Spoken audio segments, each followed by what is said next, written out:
ce que tout enfant de Dieu doit savoir pour se défendre en prière. Face aux problèmes et attaques que nous rencontrons, qu'ils soient d'ordre physique, matériel, psychologique, émotionnel ou spirituel, nous sollicitons parfois les autres leur demandant de prier pour nous. Et c'est ce que nous sommes effectivement appelés à faire les uns pour les autres. Mais avons-nous pris position nous-mêmes fermement contre l'ennemi? Ou bien nous sommes-nous contentés de nous apitoyer sur notre sort, ressassant nos problèmes en pensée dans notre tête, ou en parlant sans cesse? Avons-nous fait notre part pour lutter par les moyens spirituels qui sont à notre disposition, avant de réclamer les prières des autres sur notre cas, notre situation? Ou bien sommes-nous restés essentiellement passifs, cherchant du réconfort dans les choses du monde? Car si nous ne prenons pas nos responsabilités en tant qu'enfants de Dieu qui subit des attaques, mais comptons sur les autres pour résoudre nos problèmes, nous risquons d'être déçus au niveau des résultats. Car alors, notre attitude même s'oppose au succès des prières qui nous sont charitablement adressées. Autrement dit, c'est comme si nous leur appliquions une force opposée. Bref, nous les gaspillons. Dans notre vie de chrétien, nous sommes nombreux à commettre cette erreur à un stade ou un autre. Souvent par méconnaissance des armes spirituelles à notre disposition, mais aussi par facilité, négligence ou paresse, manquant d'utiliser les moyens donnés par le Seigneur pour lutter contre le mal qui vient contre nous.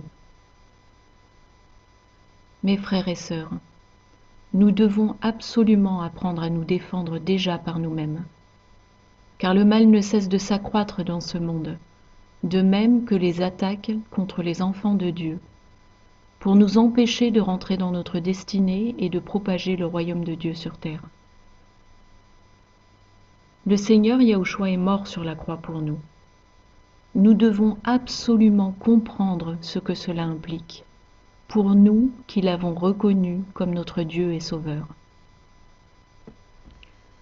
Non seulement le Seigneur a payé la sentence de mort pour nos péchés à notre place, nous faisant ainsi don de la vie éternelle à ses côtés, mais aussi il a fait de nous qui l'avons reconnu ses enfants légitimes, de sorte que nous sommes également ses héritiers. Et Christ a été mis à mort pour nous donner accès à l'héritage divin qui revient à tous ses enfants. Et les détails de cet héritage sont consignés dans la Bible, son testament. Or, parmi les nombreuses promesses glorieuses de cet héritage, nous avons obtenu des droits sur l'ennemi qui nous donne autorité sur le monde des ténèbres, le mal sous toutes ses formes. Mais le pouvoir de cette autorité, il nous revient de l'utiliser pour contrer l'ennemi. Sinon, qu'est-ce qui l'empêchera de continuer ses œuvres maléfiques? Qu'est-ce qui le retiendra de nous harceler et nous mettre à terre? Il y a bien sûr des moments de nos vies de chrétiens où nous sommes tellement accablés que nous en perdons la force de combattre, la capacité de lutter contre l'ennemi et le flot d'émotions négatives qui nous envahissent. Les prières des saints, nos frères et sœurs, sont bienvenues pour aider et remplissent pleinement leur rôle d'intercession dans ce cas, car le Seigneur connaît notre situation. Il est prêt à intervenir en notre faveur pour nous tirer du puits, à la seule condition que nous gardions foi en lui, malgré l'adversité subie, et que nous ayons toujours le désir de le suivre.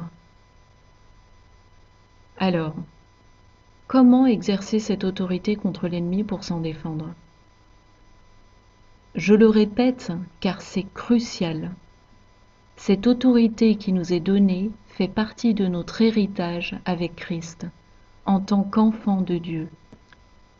Si nous avons reconnu que Christ est mort sur la croix par amour pour nous, afin de nous racheter du monde des ténèbres dans lequel nous avions sombré par nos péchés, et ce en remontant jusqu'à Adam et Ève. Et si nous avons embrassé cette vérité et fait le choix de donner notre vie au Seigneur, alors nous sommes effectivement des enfants de Dieu, et nous avons donc part à son héritage et toutes les promesses qu'il contient.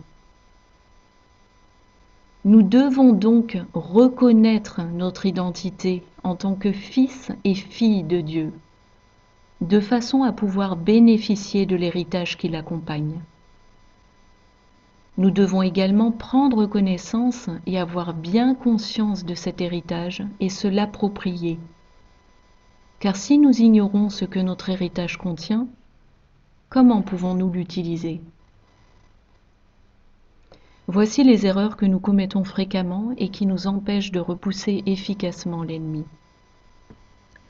Premièrement, nous nous figurons que le Seigneur ne nous aime pas, à cause de nos fautes récurrentes ou parce qu'on a cruellement manqué d'amour dans notre vie, au point qu'on est convaincu que personne ne peut nous aimer.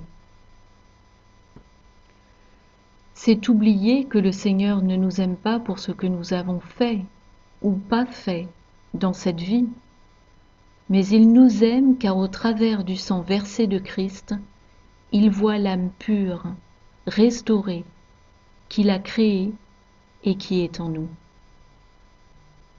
Or, toutes les pensées de dévalorisation que l'on peut avoir reviennent à refuser l'amour du Seigneur pour nous.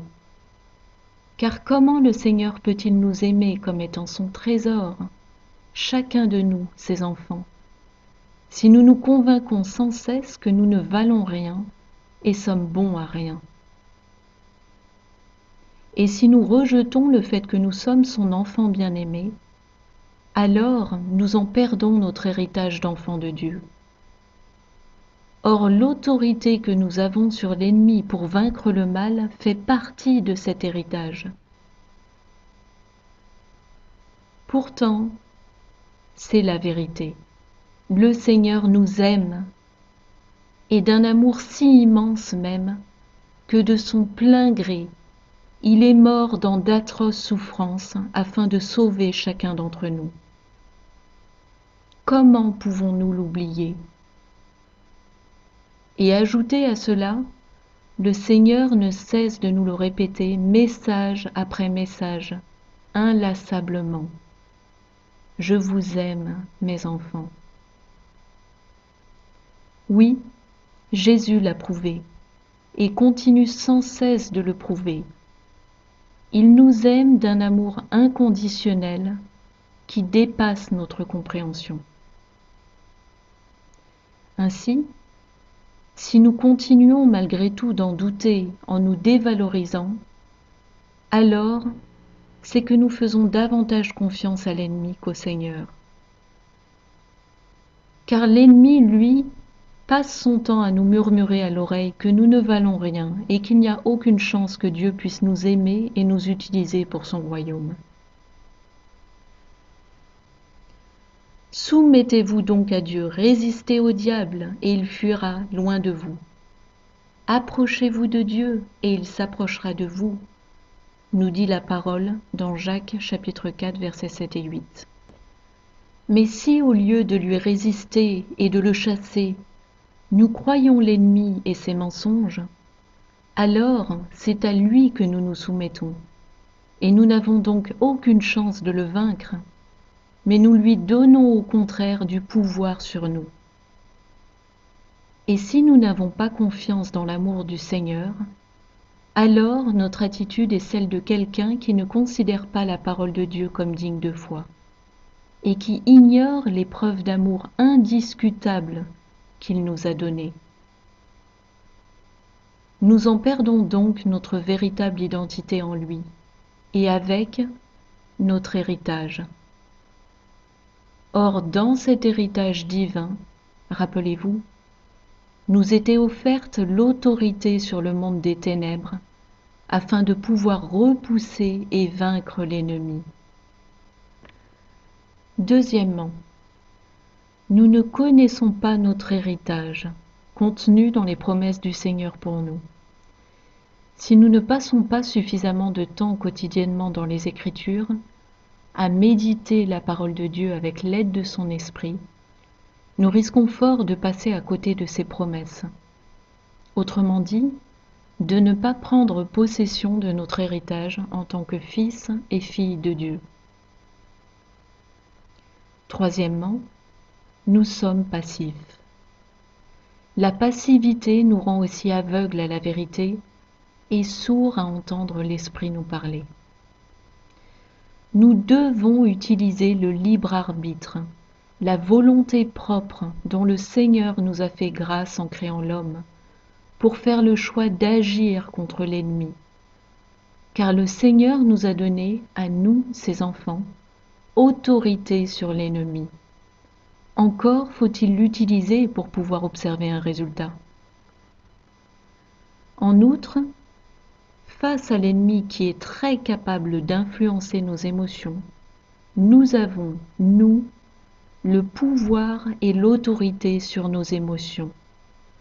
Nous devons l'utiliser pour ne pas nous laisser sombrer dans des pensées négatives et des voies de péché, mais au contraire les refuser et les chasser au nom de Yahushua. Parfois, il faut préalablement passer par une délivrance, il est vrai. C'est pourquoi le Seigneur nous a donné une très puissante prière pour nous délivrer de tout lien satanique. Quatrièmement, nous manquons de reconnaissance et de gratitude à l'égard du Seigneur pour tout ce qu'il fait pour nous. Manquer de gratitude, c'est manquer d'amour. Si nous dérogeons au premier commandement par négligence ou ingratitude, nous péchons. Si nous sommes constamment dans cet état d'esprit de péché, nos prières deviennent d'autant moins efficaces. Moins nous sommes purs de cœur et moins nos prières sont efficaces. Plus nous sommes purs de cœur et plus nos prières deviennent efficaces. Comment connaître l'état de notre cœur? Considérez les 9 fruits de l'esprit et voyez dans quelle mesure vous les reflétez. L'amour, la paix, la bonté, la bienveillance, la patience, la douceur, la fidélité, la maîtrise de soi et la joie. Est-ce que vos pensées expriment ces fruits? Est-ce que vos paroles, vos discussions, vos échanges expriment ces fruits? Est-ce que votre comportement, votre attitude, votre façon d'agir reflète ces fruits? En résumé donc, comment faire pour repousser efficacement l'ennemi et le vaincre? Premièrement, cessez de vous dévaloriser. Cessez de croire que vous ne valez rien et toutes les paroles blessantes qu'on a pu vous dire dans votre vie, détruisez-les de votre esprit. Vous êtes une nouvelle créature en Christ. Accrochez-vous à cette vérité qui est énoncée dans la parole de Dieu. Si quelqu'un est en Christ, il est une nouvelle créature. Les choses anciennes sont passées. Voici, toutes choses sont devenues nouvelles. Voir 2 Corinthiens chapitre 5 verset 17. Cessez de vous auto-flageller et de vous condamner lorsque vous commettez une erreur. Repentez-vous sincèrement et relevez-vous et poursuivez sur le bon chemin tracé par le Seigneur. Vous tombez 10 fois, 20 fois par jour? Faites-le 10 fois ou 20 fois par jour. C'est en tombant qu'on apprend à marcher. Du moment que la volonté et l'amour pour Christ sont en vous, vous êtes assurés de la victoire au final. Reconnaissez que vous êtes aimés de Dieu, car vous l'êtes. Reconnaissez votre identité qui est en Christ. Vous êtes un fils, une fille de Dieu. Si nécessaire, répétez-vous tous les matins au réveil et tous les soirs au coucher. Le Seigneur Jésus m'aime, et je suis son enfant bien-aimé. Et toute pensée contraire n'est que mensonge de l'ennemi. Revendiquez votre héritage et votre autorité en tant qu'enfant de Dieu. Et je le répète tant c'est important, cessez de vous auto-flageller et de vous dévaloriser. Certains objecteront peut-être que c'est prendre le risque de tomber dans l'orgueil.